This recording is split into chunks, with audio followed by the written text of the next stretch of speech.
लिए पुनः आभार। आज निश्चित रूप से हम रीको के वार्षिक प्रतिवेदन पर चर्चा कर रहे हैं जो 2021-22 का प्रतिवेदन सदन के मेज पर रखा गया है। उसके बारे में मैं केवल ऑब्जर्वेशन अपने दे रहा हूं और ये ना तो किसी की आलोचना है ना किसी की प्रशंसा है।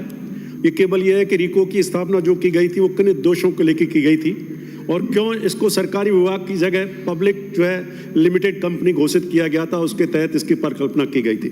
उसके पीछे मकसद सरकार का, जिस भी सरकार ने इसकी घोषणा की, स्थापना की, मकसद ये था कि कुछ बिजनेस प्रिंसिपल्स के आधार पर इस रीको को चलाया जाए और वो बिजनेस प्रिंसिपल्स के आधार पर रीको को ना चला करके मैं पहला जो ऑब्जर्वेशन है कि इसमें जो चेयरमैन एंड एमडी और जो चेयरमैन की जो पोस्टिंग की जाती है उसका टर्नओवर बहुत कम होता है। Because IAS officers they were appointed as a chairman या CMD और उनका जो टर्नओवर होता है वो 6 महीने, साल भर, 1.5 साल और जैसे ही परिवर्तन हर साल 2 साल में ट्रांसफर हो जाता है। तो बेसिक किसी भी कॉन्ट्रैक्ट कॉर्पोरेट एंटरप्राइजेस की पहली आवश्यकता है कि जो भी टॉप मैनेजमेंट हो उसका मिनिमम टर्म जो है निर्धारित किया जाए। तो माननीय मंत्री जी को मैं निवेदन करना चाहूँगा आपके माध्यम से इस चीज़ पर विचार करें और कम से कम जिसको भी लगाएं उसका एक मिनिमम 3 इयर्स का टर्म उस एक चेयरमैन के रूप में MD को। इसमें मेरा दूसरा सबमिशन और है, जब MD एक प्रशासक होता है तो चेयरमैन क्यों नहीं मंत्री हो सकता?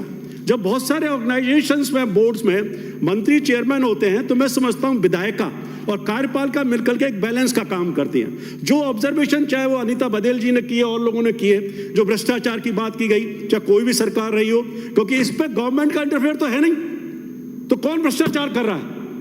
अल्टीमेटली तो officers are involve, the different management cadre जो है काम कर रहा है। मंत्री का हस्तक्षेप बहुत कम होता है, बहुत कम फाइलें मैं समझता हूं मंत्री जी के पास आती हैं। सारा डिसीजन बोर्ड ऑफ डायरेक्टर्स लेता है, चेयरमैन लेते हैं, MD लेते हैं। तो इस पर तह में जाने की जरूरत है कि क्यों इस तरह की चीजें जो है होती है। मैं कुछ इंडिपेंडेंट ऑडिटर्स, इसमें 3 तरह की जो ऑडिटर्स आप जो ऑडिट कराते हैं, इंडिपेंडेंट ऑडिटर्स हैं, कुछ जो है स्टैट्यूटरी ऑडिटर्स भी हैं और CAG भी है। CAG के पैराज को देखोगे तो उन्होंने इंडिपेंडेंट ऑडिटर्स के आधार पर कुछ जो ऑब्जर्वेशंस किए हैं, वो ऑब्जर्वेशन मैं केवल संक्षेप में कहना चाहूंगा, डिटेल तो बहुत है, कि जितना ये अतिक्रमण हुआ है, इंडस्ट्रियल एरिया डेवलप करते हैं और उस पर लेटर ऑन टाइम के साथ साथ उस पर अतिक्रमण कर लिया जाता है, उसका कोई हिसाब किताब रीको के पास नहीं है। कुछ CAG ने भी उसका पैरा लगाया है और इसका कोई अनुमानित मूल्य भी इनके पास नहीं है।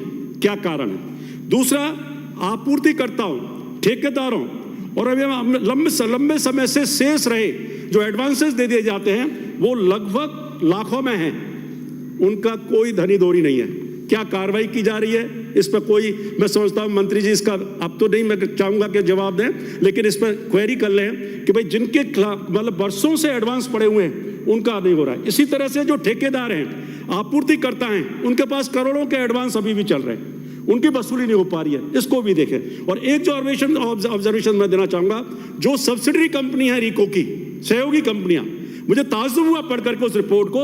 आज भी उनका जो भी इन्वेस्टमेंट करती है रीको उस सब्सिडरी कंपनी में, या जो भी लोन देती है या शेयर इन्वेस्ट करती है, वो अनऑडिटेड अकाउंट्स होते हैं उनके, चाहे वो रील हो चाहे दूसरी कंपनियां हैं। अगर मैं गलत हूं तो मंत्री जी बता देंगे कि ऐसा है क्या। मेरे को ताज्जुब हो रहा है कि कोई भी public limited company subsidy company में इन्वेस्ट कर रही है या शेयर्स में इन्वेस्ट कर रही है और उसके आधार पर इवैल्यूएशन कर रही है कि उन ऑडिटेड अकाउंट्स नहीं है, अभी भी अनऑडिटेड अकाउंट्स के ऊपर काम हो रहा है। तो मैं ज्यादा समय न लेते हुए कहना चाहूंगा कि ये जो हम चर्चा कर रहे हैं, बहुत सारे माननीय सदस्यों ने बड़ी अच्छी बात की है, ये कन्फाइन होना चाहिए डिस्कशन केवल इस प्रतिवेदन के ऊपर। क्या ऑब्जर्वेशन ऑडिटर्स ने लगाए, उनकी वर्किंग क्या रही, उनमें क्या एफिशिएंसी हम डेवलप कर सकते हैं। और मैं 2 सुझाव और देना चाहूंगा माननीय मंत्री जी को कि औद्योगिक क्षेत्रों का जो डेवलपमेंट कर दिया जाता है, आप एक डाटा निकलवा लीजिएगा माननीय मंत्री जी महोदय, कितने चेयरमैन्स ने, MDs ने कितने इंडस्ट्री एरियाज के दौरे किए और कभी कोई रिपोर्ट आपको सबमिट की गई, किसी भी मंत्री को सबमिट की गई कि हमने इतनी इंडस्ट्री एरिया डेवलप किए या इंफ्रास्ट्रक्चर जब डेवलप करते हैं तो उसकी कोई DPR भी मुझे लगता नहीं कोई, क्योंकि कई बार हम जानते हैं कि पॉलिटिकल तरीके से भी इंडस्ट्री एरिया डेवलप कर दिए जाते हैं या डिक्लेयर कर दिए जाते हैं और इसी की वजह से वर्षों तक नहीं हो पाते।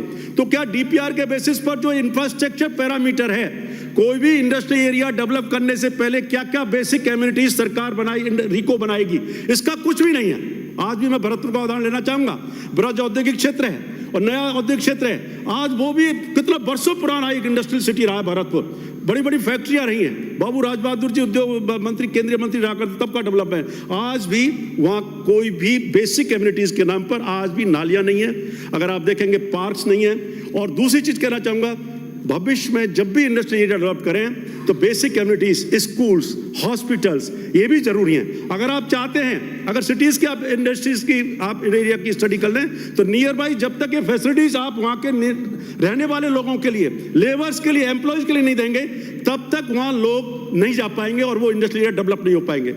एक लास्ट में और कहना चाहूँगा, फिर मैं पुनः कह रहा हूँ कि साथ साथ, क्योंकि रिको जमीन आवंटन कर देती है और लेटर ऑन वो शहर डेवलप हो जाते हैं और बहुत सारा भ्रष्टाचार होता है डिवीजन ऑफ प्लॉट्स का, और बहुत सारी स्टडी हुई है। 20,000 50,000 गज जमीन करा ली, 2 साल फैक्ट्री चलाई, बंद कर दी गई और फिर उसको टुकड़ों में बांट करके उसको रीसेल कर दिया जाता है और करोड़ों रुपए लोग कमाते हैं, माफिया जो उसमें घुस गए। इसकी भी एक स्टडी कराई जाए कि उसके ऊपर कोई ऐसा आप एक्ट लेके आए माननीय मंत्री जी महोदय कि जिस पर्पस के लिए इंडस्ट्रीज के लिए वो दी गई है, अगर वो 5 साल 2 साल बाद सिक कर दी जाती है तो वापस वो सरकार में निहित होनी चाहिए, तभी जाकर के लोगों को फायदा मिल जाएगा। आपने मुझे समय दिया, बहुत बहुत धन्यवाद। माननीय जेठानंद व्यास।